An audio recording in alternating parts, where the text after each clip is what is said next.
తీగర ఏంటి పసుపు? ఇది 2 డిఫరెంట్ టైప్స్ ఆఫ్ పసుపులు ఉన్నాయి. ఇది మనకి మామూలు మన ఆర్డినరీ పసుపు.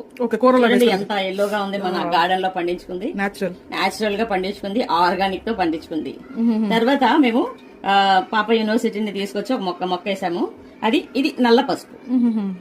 నల్ల పసుపు కూడా చాలా యూజెస్ ఉన్నాయి అంటారు. ఇది క్యాన్సర్ కటికి, కీమోథెరపీ లాంటిలో యూజ్ చేస్తారు అంటారు. ఇది ఇమ్యూనిటీ పవర్ కూడా బాగా పెంచుతుంది అంటారు. అఫ్ కోర్స్ కోవిడ్ లో బాగా ఇది వాడారని కూడా విన్నాను. అయితే మనకి సరిగా దీని మీద అంత అవగాహన లేదు, కానీ చాలా మెడిసినల్ వాల్యూస్ ఉన్న పసుపు అని చెప్తారనమాట.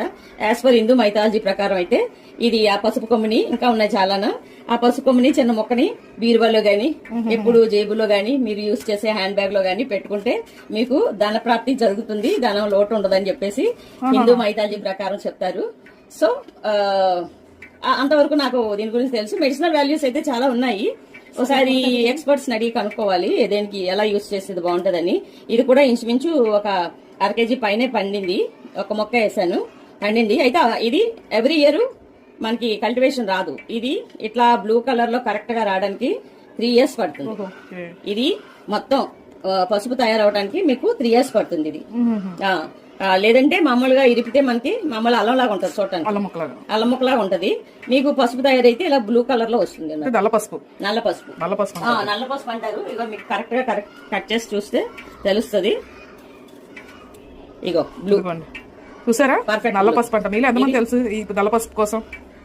అలాగే ఇదే పసుపు అండి, ఇది తెల్లగా ఉంది. ఇది నార్మల్ రెగ్యులర్ పచ్చి పసుపు. అది పచ్చి పసుపు కాదు, నల్ల పసుపే తయారవలేదు ఇంకా. ఓకే అంటే మీకు చూసారు కదా, తయారవక ముందు నల్ల పసుపు తెల్లగా ఉంటుంది, తయారైన తర్వాత బ్లూ కలర్ బాగా తయారైతే అది 3 years అలాగా తయారైతే ఈ కలర్ లో వస్తుంది. నల్ల పసుపు మీరు ఎంతమంది తెలుసో కామెంట్ సెక్షన్ లో అయితే తెలియచేయండి. అయితే నేను చెప్పింది అయితే అది ఎవరో ఒక సాధు బాబా చెప్పింది.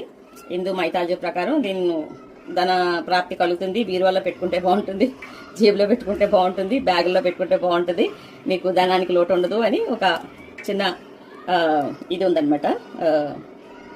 అదే పెద్దవాళ్ళు చెప్పేది అది. సో చూడండి, మీకు ఎవరికైనా తెలిస్తే ఈ పసుపు యొక్క ఉపయోగాలు మాకు షేర్ చేయండి, కామెంట్ సెక్షన్ తెలిసి. అలాగే ఇంకొక వీడియోతో మీ ముందుకు వచ్చేస్తాను. ఎందుకంటే మామూలు పసుపు అంటే ఎలా యూజ్ చేయాలి మనకు తెలుసు, ఇది ఎలా యూజ్ చేయాలనేది మాకు కొంచెం తెలపండి.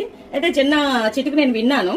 ఎందుకంటే చిన్నది ఇది అరగదీసి మార్నింగ్ హాట్ వాటర్ లో కలిపి తాగితే చాలా ఇమ్యూనిటీ పెరుగుతుంది అంటారు. క్యాన్సర్ గానీ, టీబీ గానీ ఇలాంటి రోగాలు రావంటారు. సో అది నాకు లైట్ గా తెలిసిన విషయం. మీకేమైనా తెలిస్తే మాకు షేర్ చేయండి, కామెంట్ చేయండి.